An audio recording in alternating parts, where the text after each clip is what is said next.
Who are you? What's your role? And where do you work? So my name is Laurent. Very nice to meet you. And I'm running product for Cast AI. I'm the co-founder of the company. What are 3 Kubernetes emerging tools that you're keeping an eye on? Yeah, I like that question. We spoke about it just a few minutes ago. To be frank with you, I haven't found any. Meaning, I'm still frustrated with, for example, security. I don't feel we have a good grasp, or practitioners have a good grasp of security in Kubernetes. We have some great examples, including here at the show. Great companies are here. I'm still frustrated by this because I think people don't understand really how to do good security in Kubernetes, and I haven't found yet the innovation that will break that market. But there's a lot of Me Too, there's a lot of platforms that do a little bit of it, but not yet what I wish we can find for security. That's an example. Okay, that's a good example. Though. Take that a little bit further. Based on the security challenges that you're noticing that end users are having with Kubernetes, what tooling should be there to respond to that? Yeah, so I'll give you a couple of examples, but you see, these examples are so trivial, and yet nobody is enforcing this. One of them, for example, is how long do you need to keep your nodes in your cluster? So we all know that as you have old nodes, the OS of those nodes gets vulnerability discovered, and you need to patch them. And the good way to patch them is to rotate them. And yet, we have about 4,000 or 5,000 applications we look at, and before they become a client, we look at the statistics, and those nodes are old. And why is that? It's so easy and simple to rotate nodes, and yet nobody is doing it. That's the frustration, right? There's a lot of things that are easy and simple to do with a little bit of automation, and it's not very common to see great automation in this area in particular. Runtime is the same idea, right? Anything that happens in real time, you want to be able to catch. Anomaly detection on runtime workload, it's a great example of where innovation should come in. On the subject of over-provisioning, one of our podcast guests, Alexander, wrote an article about over-provisioning. What strategies have you found effective in controlling over-provisioning in large Kubernetes clusters? Oh, that is a big subject. I'll give you the most common one that we see. Over-provisioning comes not because we are not good practitioners in managing these clusters, it's because it's impossible to do. To do it right, is what I mean. So I'll give you 2 examples of this. One is, let's imagine you have 100 CPUs in your cluster. It's a small cluster that runs. What are the nodes that are the most appropriate on which this cluster should run? How many of those could be spot instance? How many of those could be part of a reserve instance plan or a savings plan? These questions are so hard and non-linear that it's very, very rare to find a good answer when we are here manually trying to manage these things. This is where automation can fix it. So that's one source of provisioning. The other source, which I think is much deeper than this, is because in our world of Kubernetes, there is something called CPU requests. When we deploy a new container, we need to estimate how many CPU requests that container or that workload may need. Very often, the developers would look at this, maybe they would do some simulation in staging, and they say, it looks like 2 CPUs is great. And then very often I ask, why did you put 2 CPUs? And I kid you not, the answer is, it's less than 3 and it's more than 1. Meaning we have no clue. It's impossible for human to get this number right. And it's not because you need to look at real production and look at the numbers, it's because this number may change over time. And if you don't catch the change, then of course, us as human will take no risk and say, okay, let's do 2, because even if it's 0.1, then if I put 2, then it will work anyway. But that's the source of our provisioning. So I'll give you one stat on this. Again, on these few thousands of apps that we have. We measured what's the difference between CPU requested, so the amount of CPU we think we need, and CPU utilized, which is a real one. And the percentage is 13%, 1-3. This means the over-provisioning is a factor of 8 times, not 1.3 times, 8 times, and that's an average. This is not because we don't know how to do it, it's because it's impossible to do. See, the beauty of Kubernetes is it gives you all these great tools that we love, right? We use Kubernetes because we can scale, we can add container, we can duplicate them, we can change their site, we can do a lot of those things on the fly. But it's also the issue with Kubernetes. It's almost like you're a kid in a toy store and you have all these toys. and you want to choose one of those and you don't know which one to take. I feel it's the same when I'm looking at the cluster. And that is a difference between trying to do it yourself or using some clever automation that will monitor these things and adjust them as they come. On the subject of automation and resource management, Alexandra expressed that having an automated mechanism is better than enforcing processes. What automation tools or approaches do you recommend for managing Kubernetes resources? Oh, the one we have. Sorry. There's a few of those. So, and we're not the only one there.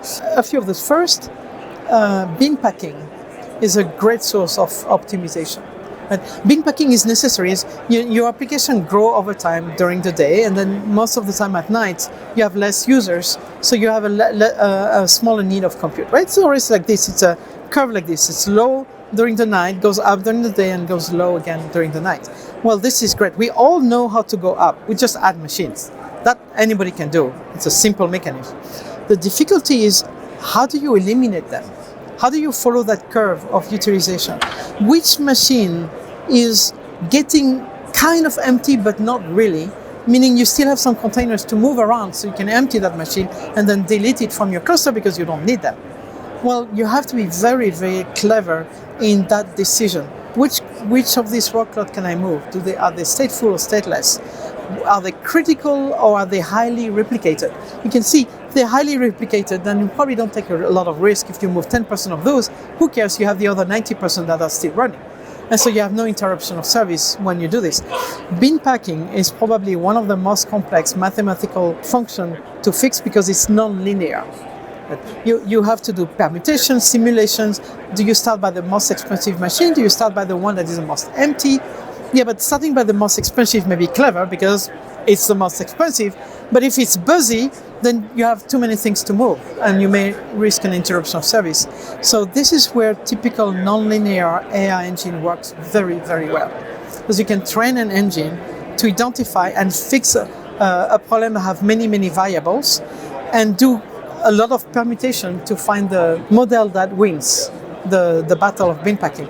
And the bin packing answer is never the same according to the moment of the day or the type of application you have.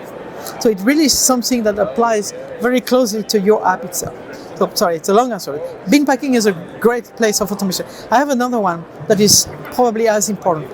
Is we call workload right sizing. So as I said earlier, right? You have a container that we think needs 2 CPUs, but in fact it uses only 0.1. How do you identify this and how do you adjust the size of the container accordingly? If you make it too small, it may trigger a horizontal pod autoscaling.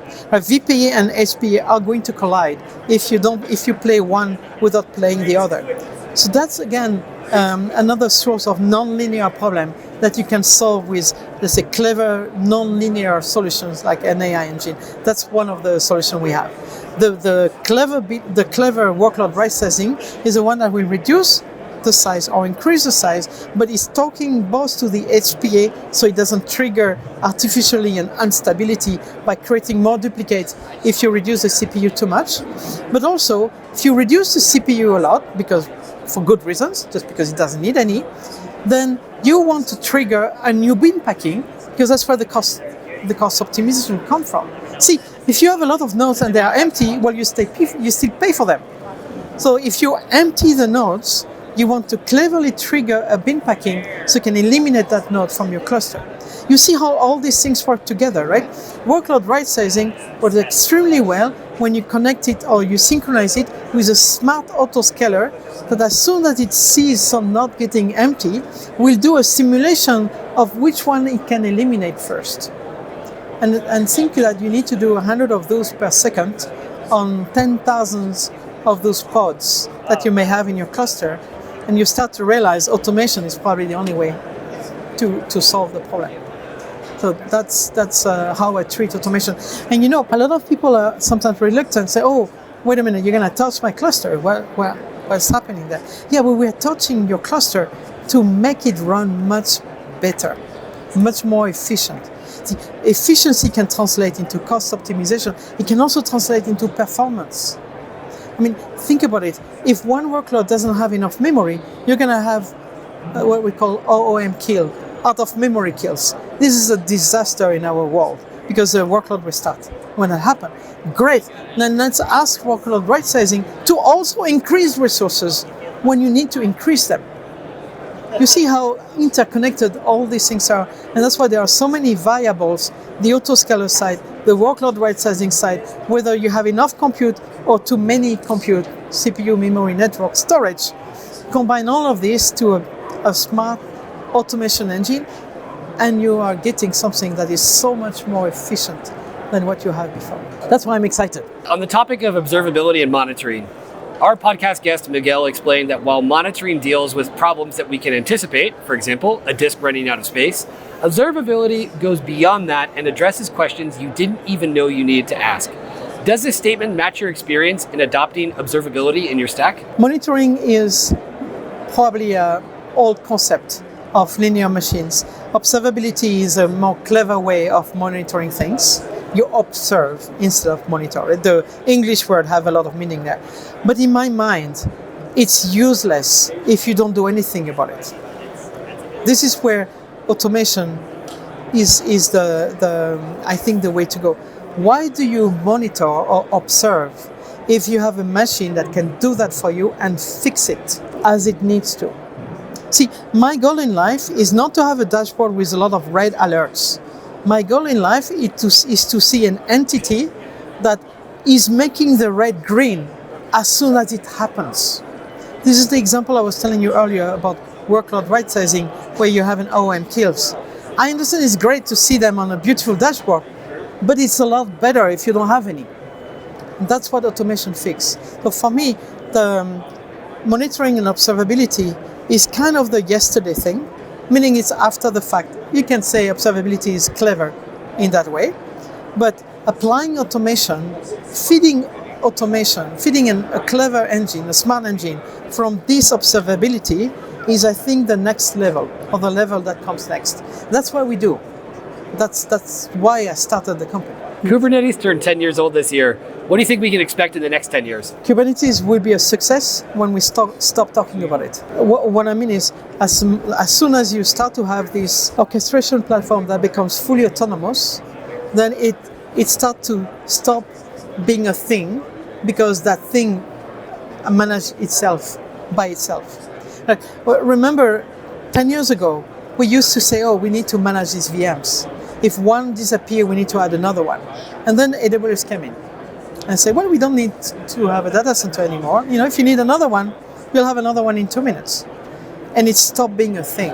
And I think I wish the same thing happened for Kubernetes. I wish that all of us in this conference will be so successful that we will automate, we'll make these systems completely autonomous. So now, from that moment, the developer will only say, this is my app. Hey, dear blah, manage it for me. Deploy it the way you like, in the place you like, however you like, make it efficient, make it performant. This is what I want the app to be, and do it for me. That's what I wish the industry will go to. I think we start to see it. We're not the only one in that space. We see some companies around that are doing this autonomous automation thing. The more of us, I think the better we will all be as a community. What's your least favorite Kubernetes feature? Stateful. Why? Stateful set. Because I hate them, they can't move. What's next for you? Oh, you're going to see a lot more automation with Kaseya. You should come and see us at re:Invent. We do a few announcements there. We did a few here, something called live migration. I think we're just in the beginning of this innovation step. We're leaving the monitoring world, entering the autonomous world, and I can't wait to see what people will come and will do from that. So, yeah, good. It's going to be super cool. How can people get in touch with you? Oh, my name, Laurent, @cast.ai. That's easy.